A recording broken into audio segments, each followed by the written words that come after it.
पाकिस्तान फ़ज़ाइया के साबिक़ vice air marshal Akram Ullah भट्टी ने उस बारे में BBC से बात करते हुए कहा कि पाकिस्तान का फ़ज़ाई दिफ़ाई निज़ाम के पास ये सलाहियत है कि वो ज़मीन से ज़मीन पर कम फासले, दरमियाने फासले और तवील फासले तक मार करने वाले क्रूज़ और बैलिस्टिक मिसाइलों को रोक सके।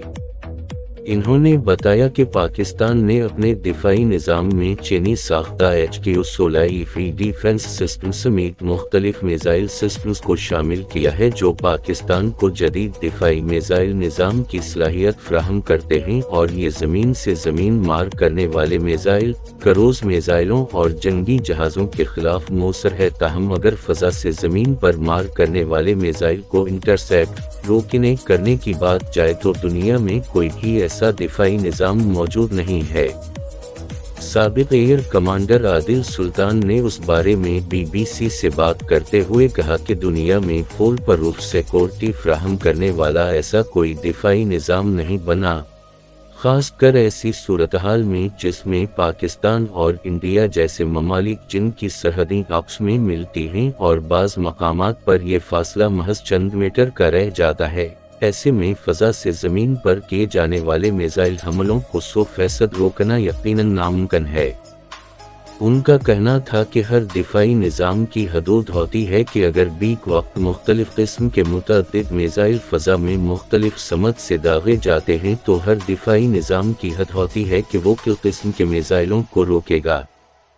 उनका कहना था कि बालाकोट हमले के बाद पाकिस्तान ने मुतअद्दिद जदीद मिसाइल और रेडार निज़ाम शामिल किए हैं और अपनी दिफाई सलाहियत को बेहतर बनाया है। उनका कहना था अगरचा ये जदीद दिफाई निज़ाम बहुत हद तक मौसर होते हैं ताहम ये मुमकिन नहीं कि आप 2500 से ज़ायद किलोमीटर तवील मशरक़ी सरहद पर कोई ऐसा एयर डिफेंस सिस्टम लगाएं जो 100% ये मुमकिन बनाए कि कोई मिसाइल वहां से दाखिल न हो सके। ऐसा करने के लिए अरबों डॉलर्स दरकार होंगे और वो सरहद की इंतहाई कुर्बत की वजह से इतना कारआमद भी नहीं होगा। साबिक़ air vice marshal Akram Ullah भट्टी का कहना था कि इंडिया के पास भी ये दिफाई सलाहियत नहीं कि अगर पाकिस्तान फ़ज़ा से ज़मीन पर कोई मिसाइल दागे तो वो इसे रोक पाए। उनका कहना था कि अगर गुज़श्ता शब के वाक़े की बात करें तो ऐसा ही मामला था कि पाकिस्तान के पास रद्दुमल का वक्त बहुत महदूद था और ये मिसाइल चंद ही लम्हों में पाकिस्तान में आ गए। साबिक़ एयर कमांडर आदिल सुल्तान का उस बारे में कहना था कि दुनिया का कोई भी दिफाई निज़ाम ऐसा नहीं जो जग़राफ़ियाई तौर पर साथ जुड़े हरीफ ममालिक की हमलों को 100% तक रोक सके। उनका कहना था कि ताहम ये नुक़सान को कम कर सकता है।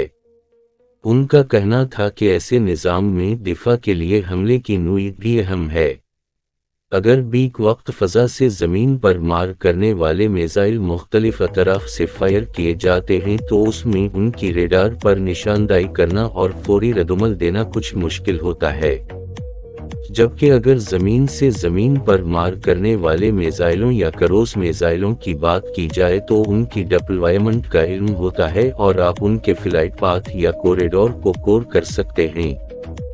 उनका कहना था कि जैसा कि पाकिस्तान के वज़ीर ख़ारजा इसहाक़ डार ने बताया कि इंडिया की जानिब से उस हमले में 70 के करीब तैयारों ने हिस्सा लिया तो ऐसी बड़ी कार्रवाई में अगर 8-9 मिसाइल ज़मीन पर आ गए तो ये जंगी सूरतहाल में मामूल की बात है। अगरचा उन चंद बमों के गिरने से इंसानी जानों का ज़िया हुआ है मगर जैसा इंडिया ने बड़े पैमाने पर यह कार्रवाई की थी ऐसे में यकीनन कुछ फीकटे होंगे तो उन चंद मिसाइलों का गिरना जंगी एतबार से गैर मामूली नहीं।